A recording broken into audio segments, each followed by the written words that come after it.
All right, let's dive in. Today, we are heading deep into the Amazon to look at an ancient remedy called Pau D'Arco. Now, on one hand, you have people calling it a miracle cure-all, but on the other, scientists are raising some pretty serious red flags. So, what is the real story here? Let's get into it. And this is the exact question that is fueling a massive, multi-million-dollar supplement industry. I mean, it makes sense, right? People are searching for natural alternatives, and the story behind Podarco is, you have to admit, incredibly compelling. But is it a true story of healing, or is it just a lot of hype? To really get what Pau D'Arco is all about, we've got to rewind the clock. I mean, way back, for centuries. We're going back to a time when the rainforest was the only pharmacy that the indigenous people had. This is where it all started. This is where its powerful reputation was born. So what even is Pau D'Arco? Well, you might hear it called Tahibo or Lapacho, but it all comes from the exact same place. It's not a leaf, it's not a root, it's the really potent inner bark of these huge tababuya trees. For generations, this stuff was a cornerstone of traditional medicine down there. And when I say cornerstone, I mean they used it for just about everything. It was their go-to for infections, their version of aspirin for fevers and inflammation. They even used it as a therapy for chronic conditions like arthritis. You can almost think of it as a kind of Swiss Army knife of natural remedies. So yeah, this is not some new wellness trend. This is an ancient survival tool. So, that powerful history has created a huge buzz in the modern world. Let's fast forward to today and actually hear what the people using it are saying, what they're experiencing. So you've got people like Wendy. She says it gives her a ton of energy, she sleeps better, has fewer aches. And this is a theme you see over and over again when you look at online reviews. And then you get stories like Cindy's, which really echoes one of its oldest traditional uses, fighting inflammation. She says she saw a real difference in her husband's arthritis. And for anyone who's living with chronic pain, a testimonial like that, that's incredibly powerful. And finally, you see this a lot too, this feeling of a natural detox. People report less bloating, just a better sense of well-being overall. So you start to stack all these stories on top of each other, and it's really easy to see why Pau D'Arco has built such a devoted following. Those stories are pretty compelling, right?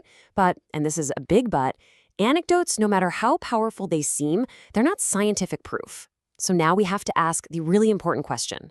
Does the science actually back any of this up?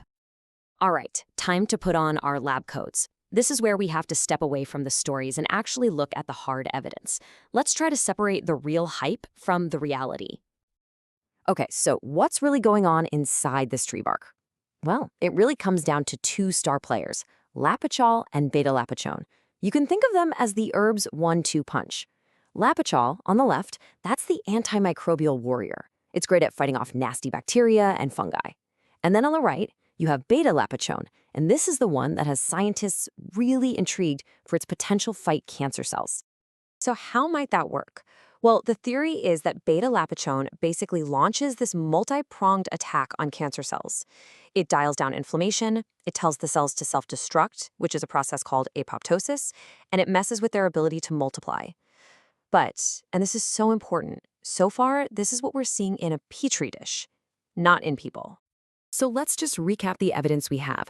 Animal studies, they suggest it relieves pain. Check. Lab studies, they show it might stop cancer from spreading. Check. And its basic antibacterial and anti-inflammatory properties, those are pretty well documented. But, and here it is, the giant asterisk hanging over all of this, the single most important piece of the puzzle, rigorous, large-scale human trials, is almost totally missing. And that huge gap in the research, that lack of human data, is exactly why this next section is so critical. All of this potential doesn't come for free. There are some very real risks we need to talk about. Remember that compound Lapachol we talked about, the antimicrobial warrior? Well, the very thing that makes it so powerful can also make it toxic in high doses. We're talking side effects like nausea and messing with your blood's ability to clot. Research has also raised some serious flags about reproductive health, which is why it's an absolute no for pregnant women. And honestly, we have no idea if it's safe for long-term use, because the data just isn't there. And look, this isn't just theoretical. This quote right here brings the danger right out of the lab and into the real world. This was from someone with a pre-existing condition who had severe complications. It is just a very stark, very sobering reminder that natural does not automatically mean safe. Which brings us to what is, without a doubt, the single most important takeaway from this entire explainer.